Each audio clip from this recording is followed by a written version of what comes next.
Alright, Jamie. I gotta keep this short and sweet because I don't really have any video editing software on my phone.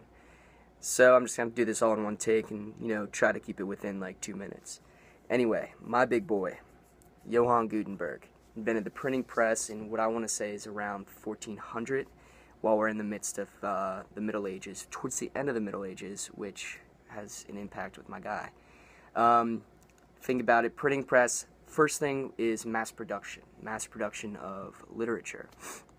The printing press didn't exactly influence the mass production of literature, but it was the idea, and it was, the circulation of this idea. So once everyone had the printing press, they were churning out books like nothing. So once you have all these people being, they're allowed to read, they're allowed to advance themselves educationally, the Middle Ages kind of fell to the wayside because you have these peasants who now have the ability to read and be literaturized. I'm going to go with that. And, with this literization, they start gaining a little bit of power because knowledge is power. And now that these nobles realize they can't exactly contain these people because they're, becoming more educated, they realize that they can't really control them. So the feudal system is thrown by the wayside. Rise of the middle class, down with the Middle Ages. Alright? That's the first big thought, besides mass production. Anyway, then we get into the Enlightenment, which all of it is caused because of the printing press and the mass production of literature. So, we have a religious text. It caused a bunch of opinionated discussion on the religious sphere of power and control, because as you know, the Catholic Church controlled everything. Now we have a bunch of knowledge, we have a bunch of Bibles, we have opinions being formed by lower class people, and they're saying, yo, I don't really agree with this. So, Spanish Inquisition way later down the line. We also have the Protestantism in England. Boom, there's one fact.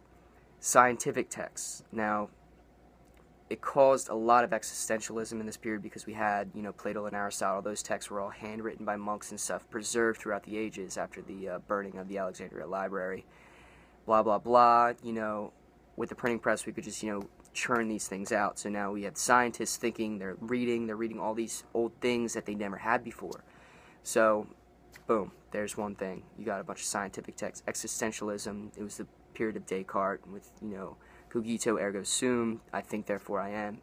That was a big part. Also, we have, people like Isaac Newton who are reading all this stuff, thinking, and then they can just go down to the local Johann, tell him, print me up all this stuff I'm thinking, get it out there so people can see it. Causing an intellectual revolution. We also have a response to, this new enlightenment of the peasants, the rising middle class, I guess, in political literature too, with, Macchiavelli's The Prince. We also have Castiglione's Book of the Courtier. These manuscripts were produced, I want to say, about 100 years right after Gutenberg made his thing, so it was pretty quickly, and this kind of stuff was emerging very quickly. That's all I really have to say about him. He was a very influential dude. Also, with CGP Gray's video about coffee, right about that time, we have a bunch of books being produced, advancing literature, and caffeine. So, you could say that it changed a lot of things. Alright, so my question for you is... Question for you now. I want to ask you, what do we think of success? I would guess in terms of masculinity and how we are perceived as, a successful person.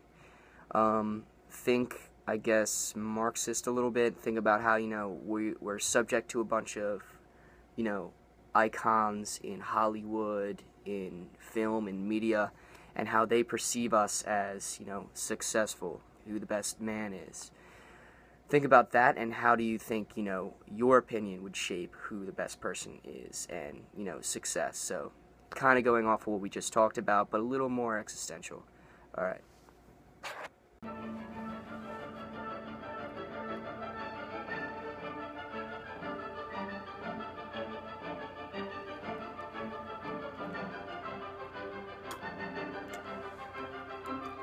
That's enough of that.